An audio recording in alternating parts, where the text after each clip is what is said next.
Very pleased to welcome and introduce Professor Daniele Vignoli from the University of Florence. Daniele was trained in statistics, economic sciences, and demography. He received his PhD from the University of Rome, La Sapienza, in 2008. Thereafter, Daniele worked as a research fellow at the Max Planck Institute for Demographic Research, and since 2017, he's a professor at the University of Florence. Daniele's main research interests are broadly in the field of family demography. He's one of the leading fertility researchers in Europe and beyond. Daniele's research has shown that the actual economic conditions are important fertility determinants, but equally important is how individuals perceive current and future economic conditions. Perceived economic uncertainty very much explains current fertility declines in Europe, and you're all very welcome to challenge Daniele on that statement or summary. Daniele has published more than 80 articles in peer-reviewed international journals, including several papers, or actually many papers, in leading population journals such as Demography, Journal of Marriage and Family, and Population Studies. He has been awarded a number of prestigious awards, such as the Dirk van der Gaar Award for Social Demography or the European Demographers Award. Right, today Daniele is going to speak about how policies shape fertility intentions. So please, Daniele, the floor is yours. So really warm welcome. So thank you very much, Il, and thank you very much for all of you for the invitation. It is a real pleasure to be here, and also thank you for this kind introduction.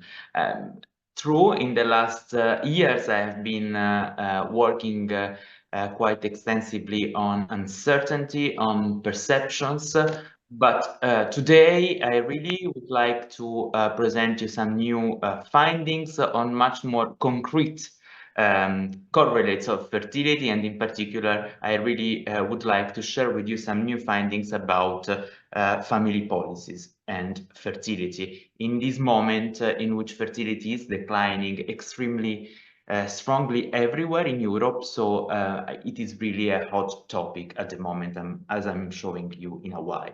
The logos you are seeing here in the slides are the logos of the new project I'm coordinating, which is called Aging Well in an Aging Society, and it is about population aging. So let me try to remove. Okay, so that now I can see the slides. Okay, so perhaps you know this, but Italy is actually leading global aging. Years of longevity growth and low fertility have created an exceptional demographic scenario in Italy. By 2040, individuals over 50 years will be the majority, and those over 75 years will constitute the 20% of the total population. And this is an unprecedented scenario in human history, because never before have societies had at their core post-parenting and post-retirement individuals. And actually, we have no models to learn from because Italy is at the forefront of this process of population aging. So we have to create our solutions. We have to create our future on our own today. This, in response to these major societal trends, we have been awarded by the Ministry of Research for the AGIT research program, Aging Well in an Aging Society, supported by the Next Generation EU initiative. This AGIT research program combines key concepts from the biomedical, technological, and socioeconomic sciences, and we organized at the triangulation of biomedical, socioeconomic, and technology and science 10 challenges that, in the language of the National Recovery and Resilience Plan, so our founding scheme, are called spokes. 10 research centers or spoke. The spoke 1 is about the demography of aging, and demography is the driving force of the overall program. I don't have time to go in detail into the specificities of the 10 spokes, but please feel free to email me if you want to know more about this research program. We have spokes dealing with the biology of aging, clinical and environmental factors related to aging, trajectories of healthy and active aging, care sustainability in an aging society, about silver economy, about cultural and political dimensions of aging, about the technology, the geron technology, and also the idea of transforming all our research efforts into practical solutions. And that is the spoke 10, the last research center. But today I'm dealing with fertility, so I deal with the demography of aging, and in particular our spoke 1. We do have a negative prevailing view on population aging and in particular fertility in this moment in Europe. If you think about common buzzwords are, for instance, demographic winter or demographic ice age, population boom. These are typical ways to tell about population aging. So really the prevailing view is absolutely negative. Perhaps you know this documentary. It is about the demographic winter, the decline of human family. If you see this image, it even looks like an horror film, something like, instead of a documentary about demographic trends. So it is really scaring how population aging is pitched in the media. The idea we have in this research program is, on the other side, to foster a different view on population aging and to foster the concept or a view about positive demography. What is positive demography here? Positive demography does not mean in any way ignoring or downplaying challenges. Positive demography signifies simply a shift in perspective, recognizing that Italy's demography is entering into a distinct, qualitatively new phase. It is not better or worse than the other one. And positive demography, this perspective focuses on the positive aspects of contemporary population dynamics, while also simultaneously trying to propose proactive solutions to address the challenges they present. So today I will try to propose you or to discuss with you solutions to declining fertility in Italy. Because Italy is one of the countries in the world with the lowest fertility, is one of the countries in the world with the lowest female employment, and also is well known or often depicted as a country with conservative norms about the role of women and men. So it is a very, very interesting case study to address low fertility. A very brief and concise history of Italian fertility. You see here the baby boom. We had a fertility of 2.6 in the 60s. Then from 1970s, we started a clear baby bust. Then we had a timid catch-up at the beginning of the new millennium, common to many countries, and this timid catch-up opened up the researchers also to talk about a new demographic spring, the end of low fertility. But then suddenly, in 2008, we had the Great Recession, and fertility started to decline again and continued to decline.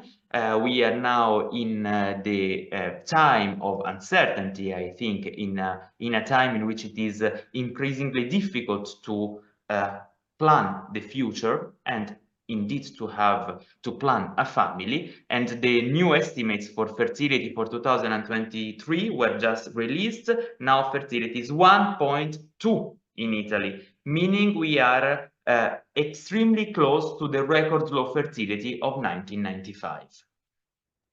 This kind of long-term perspective, also from a pure demography perspective, means that since 1977, the generation of children does not replace that of parents any longer, and that in 2024, we are celebrating our 40th anniversary of low fertility. Since 1984, we are persistently below 1.5 children per woman on average. So you understand that this kind of persistently low fertility means nowadays having fewer parents, because we are not having children since 1970s. Now there is an issue about births, but there is also an issue about potential parents. Even if fertility would rise also quite strongly, the number of births next year will continue to decline because we miss parents.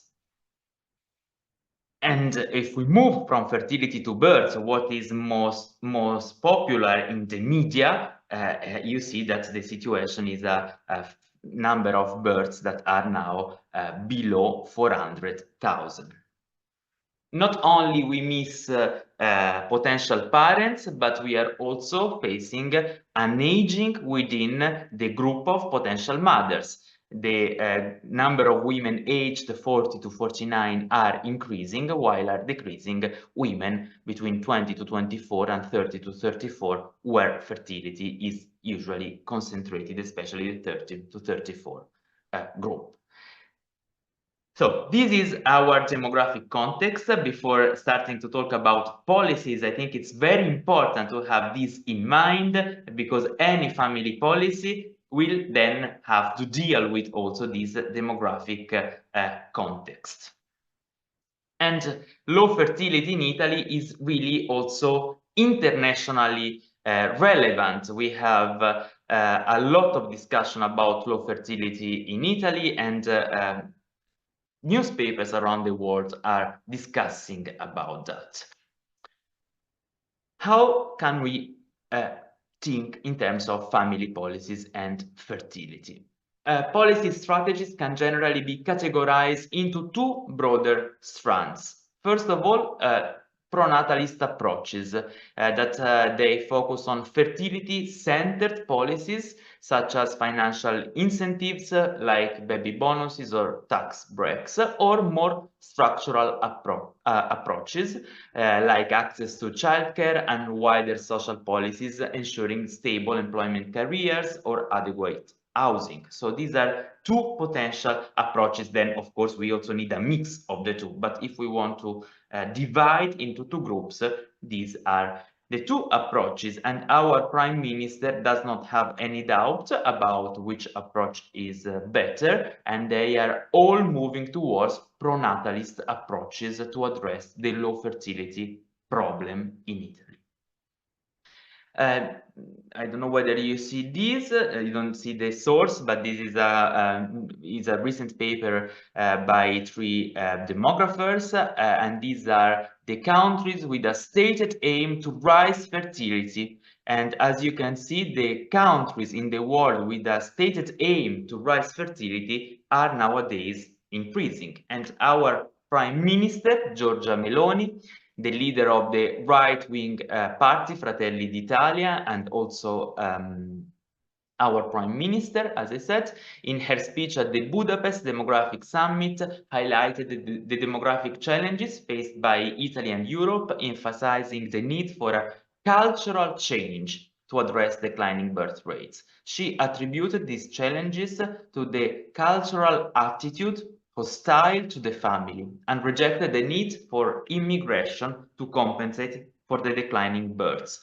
Meloni commended Hungary's effort to promote childbirth through family-centered policies and also highlighted their positive impact on birth rate.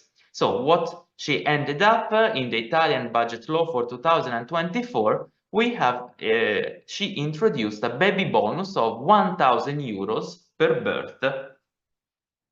In case you have birth, you get 1,000 euro. This is our context in Italy, but first of all, if we want to address the issue of family policies, we need to ask ourselves whether there is a room for policies at all. And actually in Italy there is, because Italian women face the largest gap between intended and actual fertility in Europe, and low fertility may be largely involuntary and linked to the extensive existence of barriers to becoming parents and have large families. And there are a series of papers emphasizing these potential barriers. So it seems there is a room for fertility, and you see for family policies, you see here this graph. This is the percentage of women intended to have a child in the next 3 years. These are childless women in a co-residential partnership. You see that among the group 35 to 39, 66.7% of women do intend to have a child in the next 3 years. And in the age group 40 to 44, 45%. When I see these figures, I even ask myself whether respondents do really understand what they are saying. But can you imagine in the group 40 to 44, 45% intend to have a child in the next 3 years. It's really huge. But still, clearly there is an unsatisfied need of fertility in Italy. And this is even clearer when you look at the contribution of medically assisted reproduction to age-specific fertility rates.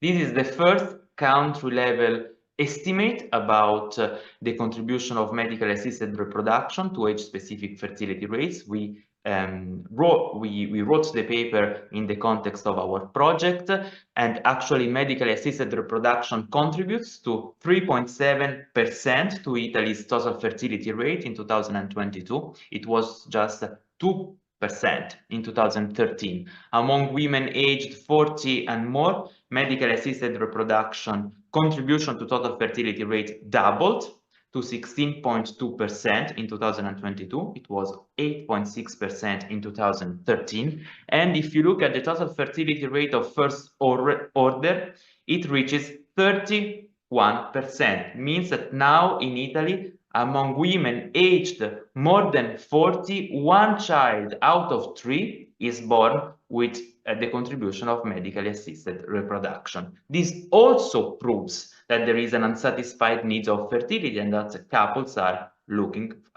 searching for children. But the impact of family policies on fertility is extremely complex to operationalize and to study in demography. The evidence on the impact of family policies on fertility is mixed and inconclusive, and the results suffer from theoretical and methodological limitations. In particular, some studies tend to still consider fertility rates instead of individual behaviors, but individual behaviors are necessary to explore, for instance, the heterogeneity in families' response to policy. Then it has been also advocated very clearly in the literature that we do need ad hoc research setup to address the impact of family policies on fertility, such as micro-level quasi-natural experiments. There is this, I really suggest you to read the paper by Michaela Kreinfeld published in Comparative Population Studies in 2021, in which she very nicely discussed about potential analytical strategies to address the impact of family policies on fertility. And also, we do know that family policy packages should be considered instead of single instruments. If we try to address, even if with a very complex causal framework, the impact of a single policy, the impact that you find is extremely limited, because what matters is the combination of family policies and not the single family policy. And in fact, studies typically focus on few policy indicators. However, many policies are too small to have measurable effects on fertility.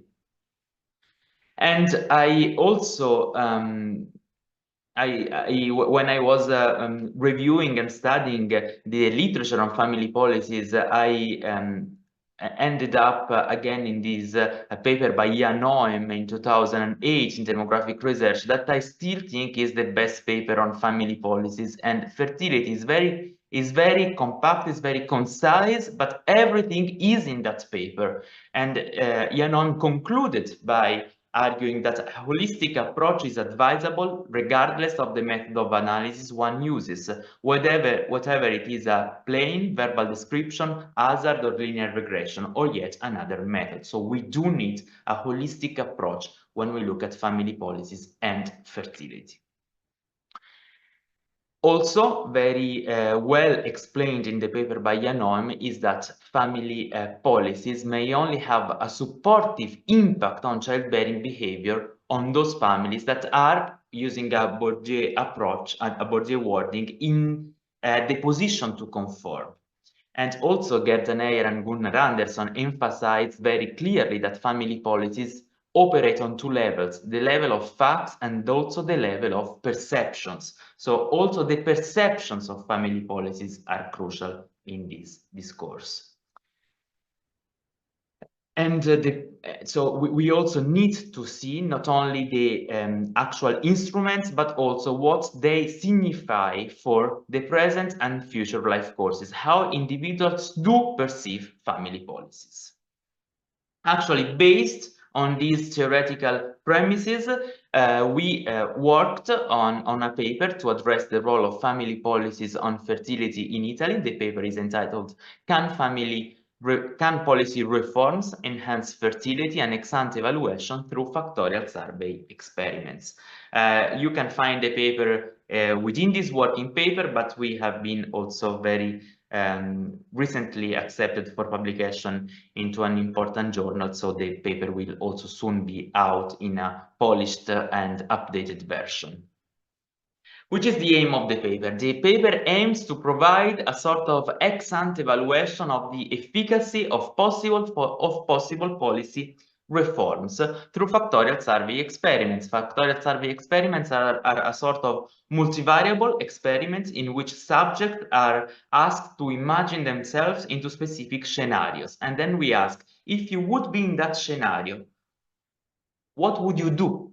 That is the idea of the factorial survey experiments. So we use factorial survey experiments to analyze potential perception of policies that may be implemented to enhance fertility rates in a low fertility context, and also to establish the causal impact of different possible combinations of family policies. So with this approach, we could really test the idea of policy packages on ascribed fertility. What the ascribed couples, what a fictitious couple would do under this specific combination of family policies.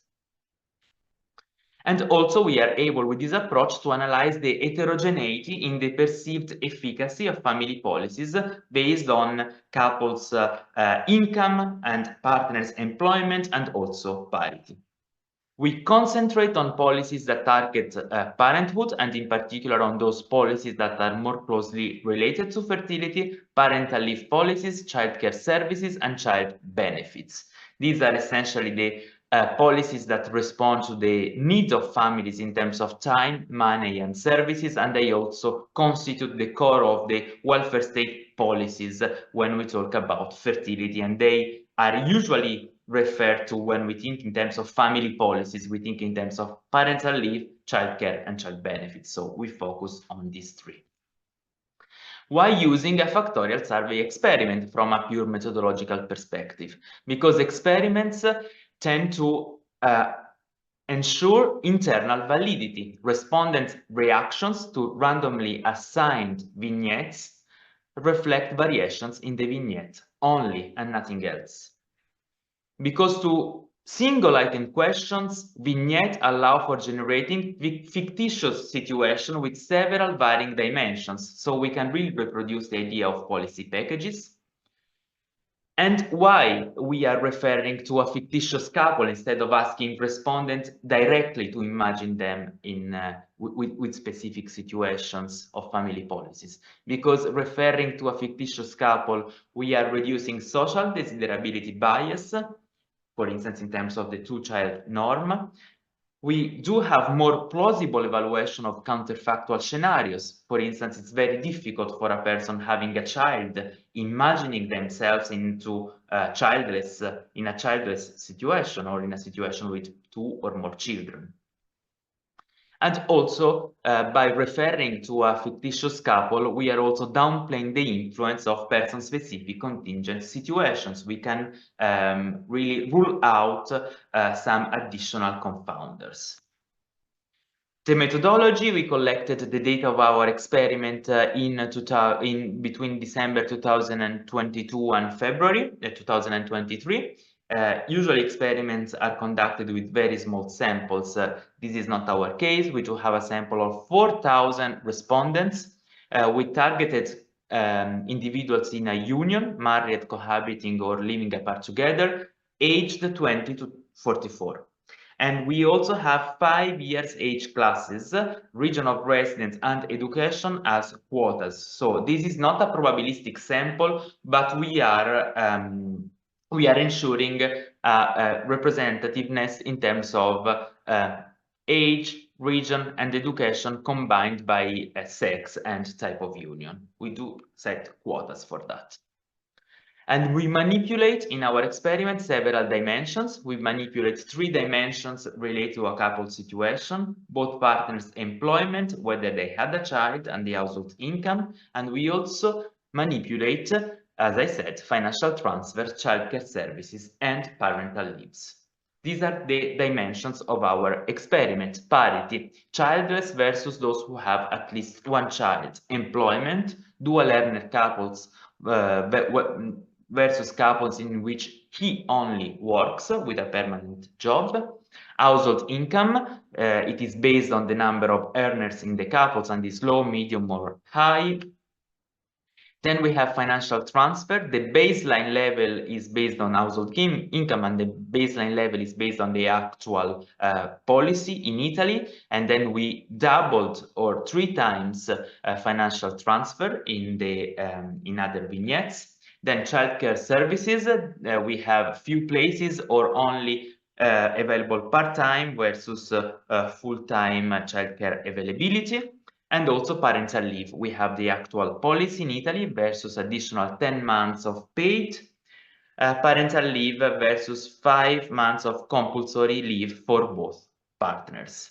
So we are manipulating the 3 levels for each family policy. This ends up into 324 possible combinations of all our dimensions.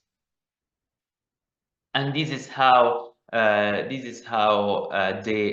vignette looks like. Kate and Tom are a couple without children, and they generally agree that they might have a child. So we are setting the fact that they agree with having a child. Both Kate's and Tom's parents live over an hour's drive away. So we are also fixing the fact that they are not having grandparents that they can help them. And then we are manipulating all the dimensions. In bold is what differs from one vignette to the other. And then we ask, how likely is it, according to you, that the couple will have another child during the next 3 years? And then it goes from 0 to 10, extremely unlikely and extremely likely. Levels of dimensions are randomly assigned to vignettes, and vignettes are randomly assigned to respondents. So we have enough observations per vignette. Each respondent answers 6 vignettes, and this ends up with 74 observations for each of the 324 vignettes and combinations. According to the literature on experimental economics, this is more than fine because the minimum should be 10, and we have 74. I'm showing you the results into 2 steps. First, I'm showing you the results in terms of OLS regression, where the dependent variable is the expected fertility behavior from 0 to 10, and the independent variable are the vignette dimensions. And this is very important. In the first step, I'm doing the analysis by single vignettes. So this is a pure between-person approach. As you can imagine, by responding to 6 vignettes, also brings about fatigue in the respondents. So the first vignette is very important because this is the pure randomization, the pure between-person approach. But of course, only with this between approach, we wouldn't have enough observations to look at policy packages, meaning interactions between the different dimensions. So we are in the second step. I'm showing you a within approach, so a combined analysis of multiple vignettes per respondent. We tested both random effect and fixed effect OLS regressions, and the results are identical, so we opted for the most efficient, the random effect. And models are all augmented with 3-way interactions between financial transfers, childcare services, and parental leave to really address the idea of package. And then we also have additional interactions between policy measures and the fictitious couple characteristics. So let me try to show you the results. I move this. I don't know how I can remove this bar to show you the results. Okay, this way it's fine. So this figure here shows the beta coefficients from the OLS regression model on ascribed fertility. I will always use ascribed fertility because it's the fertility that the fictitious couple would have.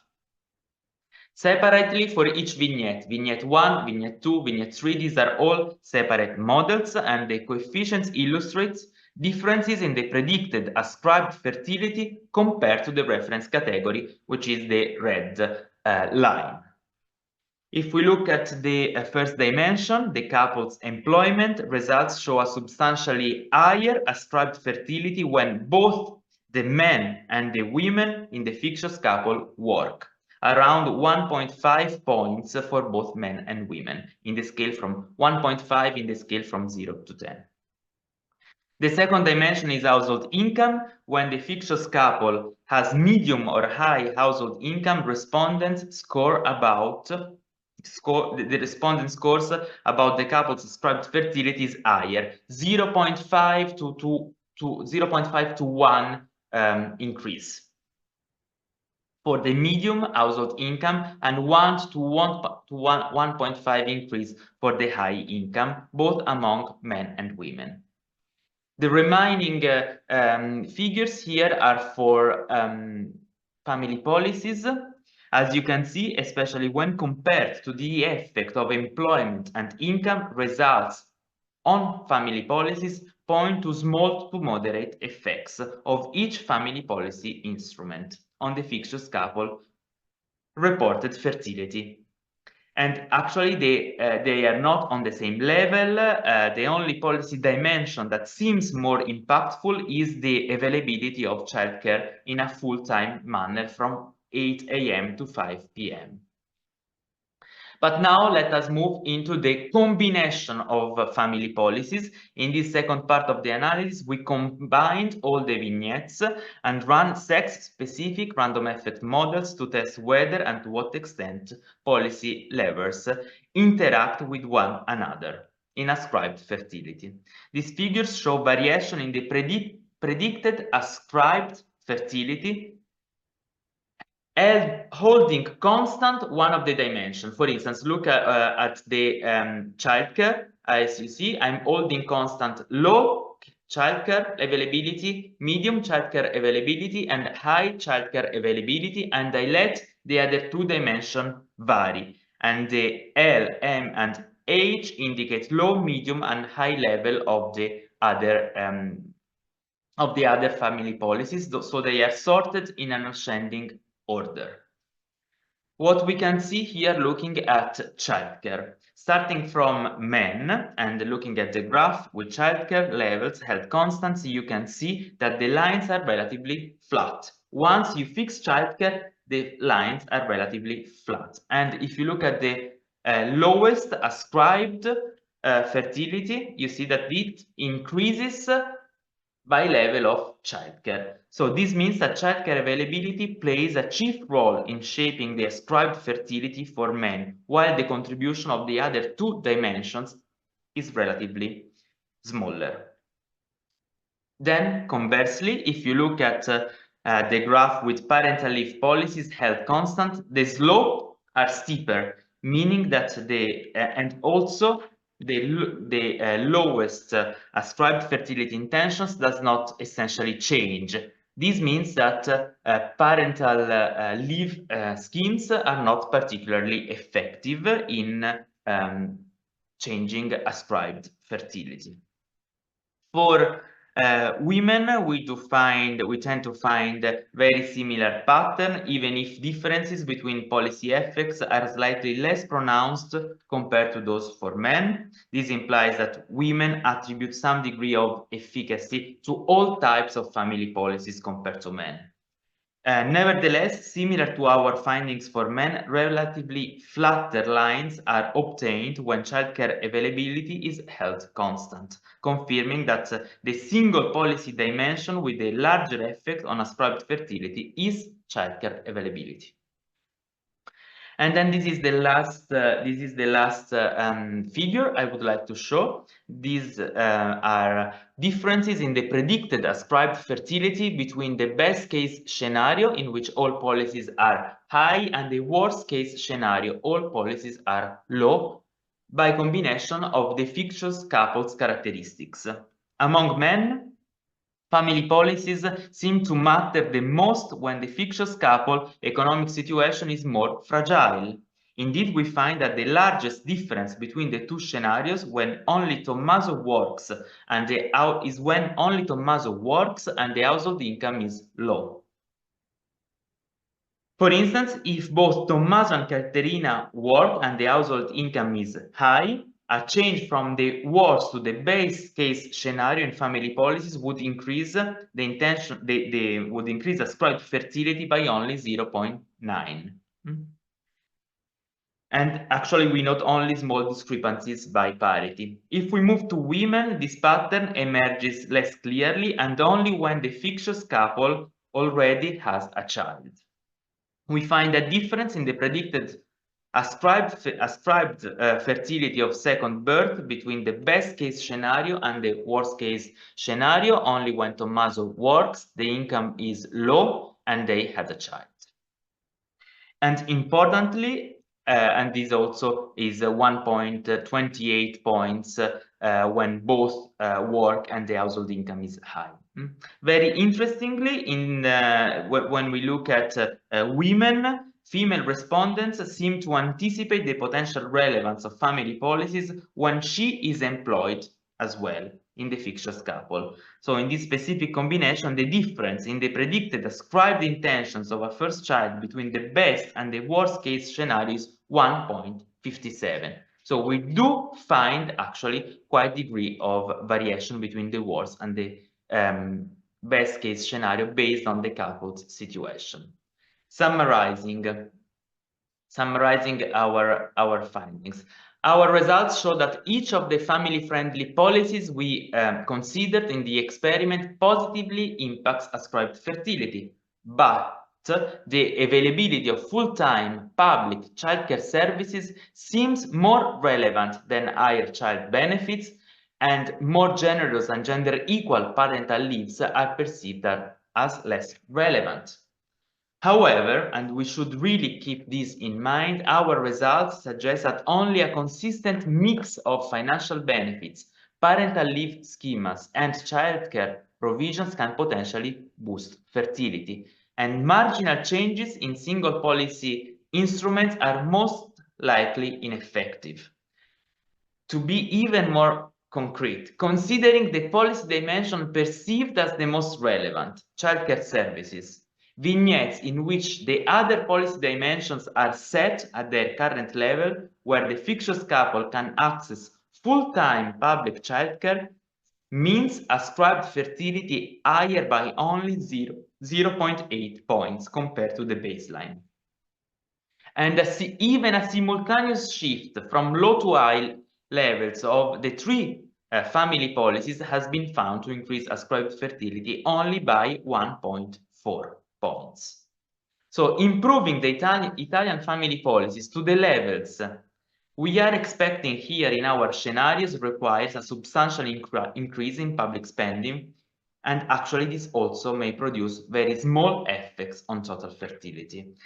Just to give you an example, according to now we have the baseline level of child benefits in our vignette is our general family allowance in Italy, recently introduced. This cost approximately 15 billion euros in the very first year of application, almost half of the amount of the 2023 budget law approved by the parliament. So clearly, this kind of scenarios from low to high are quite unrealistic. At the same time, the results of our factorial survey experiments point out that a couple's socioeconomic status is perceived as way more important than family policies for fertility decisions, as ascribed fertility increases substantially when both partners of the fictitious couples are employed and household income is adequate. So two earners and a decent household income are perceived as preconditions for couples to have children in contemporary Italy, in light of labor market instability, uncertainty, increasing cost of children, and declining real wages, way more important than family policies. And actually, we also know that the diffusion of labor market instability has contributed not only to fertility postponement, but also to ultimately lower completed fertility.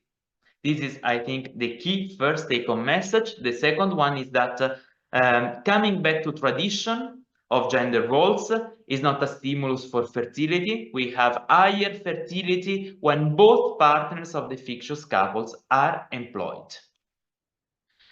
So policies of a pronatalist nature, such as baby bonuses or specific incentives, are not perceived as important for parenthood and are therefore likely scarcely effective.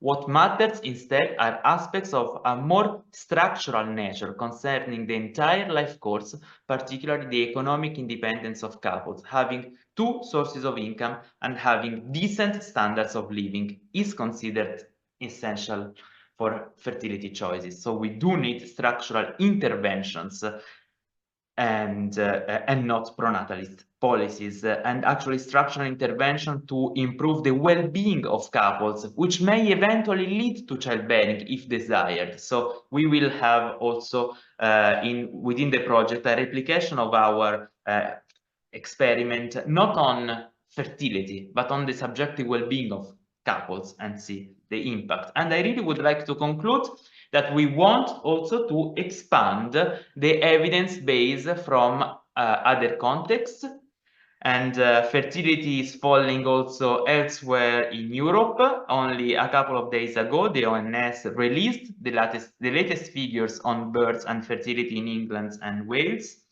which have hit historical lows. And within the UK, fertility has been lower, especially lower in Scotland. And the Scottish government recognizes low fertility and population aging as a challenge for the Scotland of the future and developed a population strategy outlining its commitment to a more family-friendly society through a holistic set of policies, as we were discussing before. So, together with Francesca Fiori as a principal investigator, we have been awarded some funds to conduct a research similar to the Italian one within the Scottish context. And in particular, we are co-designing our policy scenarios for Scotland with policy stakeholders. We have a baseline scenario of our experiment that sums up the current provision of family policies in Scotland, an intermediate scenario that reflects the Scottish government's commitment and current policy debates, and also we have an aspirational scenario outlined advocated by the third sector of organizations like Close the Gap, Women's Budget, and Child Poverty Action Groups. So we will see. For the moment, we haven't collected the data yet, but I'm very curious to see how family policies will affect ascribed fertility in Scotland by using this kind of factorial survey experiment scenario. Thank you.